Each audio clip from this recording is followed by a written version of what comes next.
Assalamualaikum, perkenalkan saya Muhammad Saiful Ramadan, peserta Latsar 2021 yang diselenggarakan oleh BPSDM Provinsi Sumatera Utara dan LPP Agro Nusantara Medan.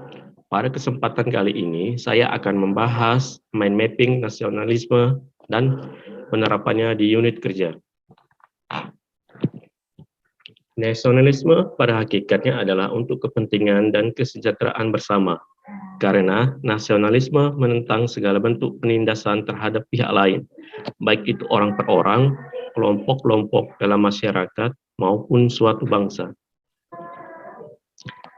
Nasionalisme terdiri atas 4 alur. Yang pertama, nilai-nilai nasionalisme Pancasila bagi ASN. Kedua, makna nasionalisme. Ketiga, peran ASN. Dan yang keempat adalah wawasan kebangsaan. Untuk jelasnya, mari kita bahas satu persatu. Pertama, nilai-nilai nasionalisme Pancasila bagi ASN. Pertama, sila ke-1. Dapat memahami perbedaan agama dalam masyarakat yang majemuk, menghargai kebebasan dalam memeluk agama sebagai pedoman dalam menyelesaikan masalah, sebagai landasan rohani dalam kehidupan sehari-hari.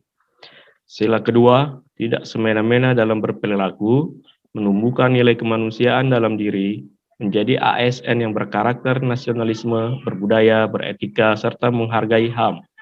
Sila ketiga, menumbuhkan semangat gotong royong, menghargai perbedaan budaya yang multikultural, menghargai dan menghormati perbedaan dalam memeluk agama serta pelaksanaan beribadah. Sila keempat, tidak melaksanakan kehendak kepada orang lain, tidak main hakim sendiri, melakukan musyawarah untuk mencapai mufakat, menerima perbedaan pendapat hasil keputusan musyawarah, dan dapat berperilaku secara adil sesuai aturan yang berlaku dan ketentuan agama. Sila kelima, dapat menjaga dan membedakan hak dan kewajiban. 2. Suka bekerja keras. 3. Tidak memiliki sikap suka memeras kepada orang lain.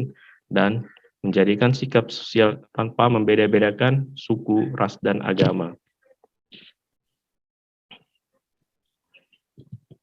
Berikutnya kita bahas makna nasionalisme.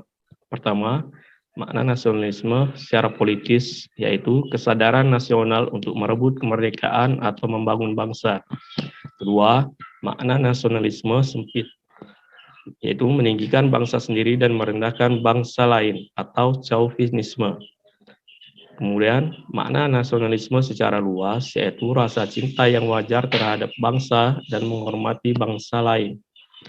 Dan makna nasionalisme secara Pancasila, yaitu kecintaan terhadap bangsa Indonesia yang didasarkan pada Pancasila. Peran ASN ada 3.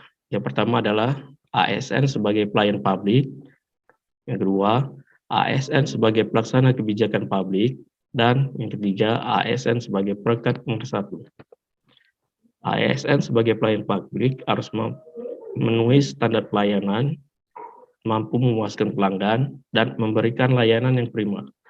Sementara itu, peran ASN sebagai pelaksana kebijakan publik, yang pertama, mengutamakan kepentingan publik, berorientasi pada kepentingan publik, berintegrasi dalam bertugas.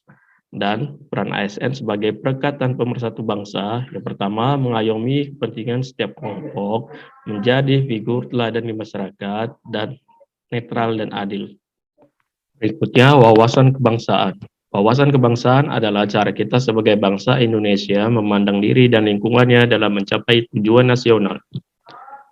Ada beberapa poin di dalam wawasan kebangsaan. Yang pertama, Pancasila, yaitu Pancasila sebagai dasar NKRI, Pancasila sebagai ideologi negara, Pancasila sebagai pandangan hidup bangsa Indonesia, dan Pancasila sebagai pemersatu bangsa.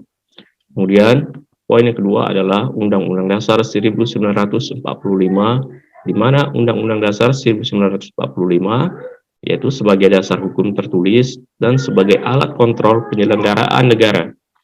Kemudian poin yang ketiga adalah NKRI, di mana NKRI berlandaskan sejarah dan NKRI berlandaskan Pancasila dan Undang-Undang Dasar 1945.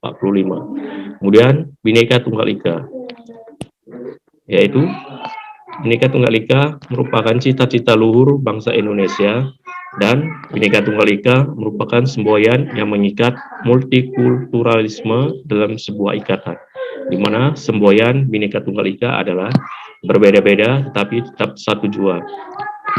Berikut ini adalah penerapan nilai-nilai dasar nasionalisme di unit organisasi. Yuk, selamat menyaksikan.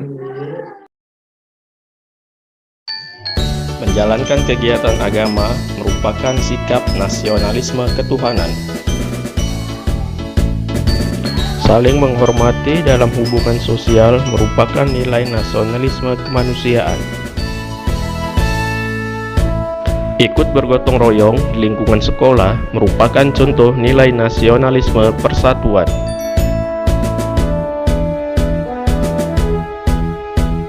Berdiskusi mengenai perkembangan peserta didik merupakan contoh nilai nasionalisme kerakyatan. Menerapkan rasa adil terhadap siswa tanpa membedakan agama, budaya, dan ras merupakan sikap nasionalisme keadilan. Demikianlah tugas saya ini, dan terima kasih.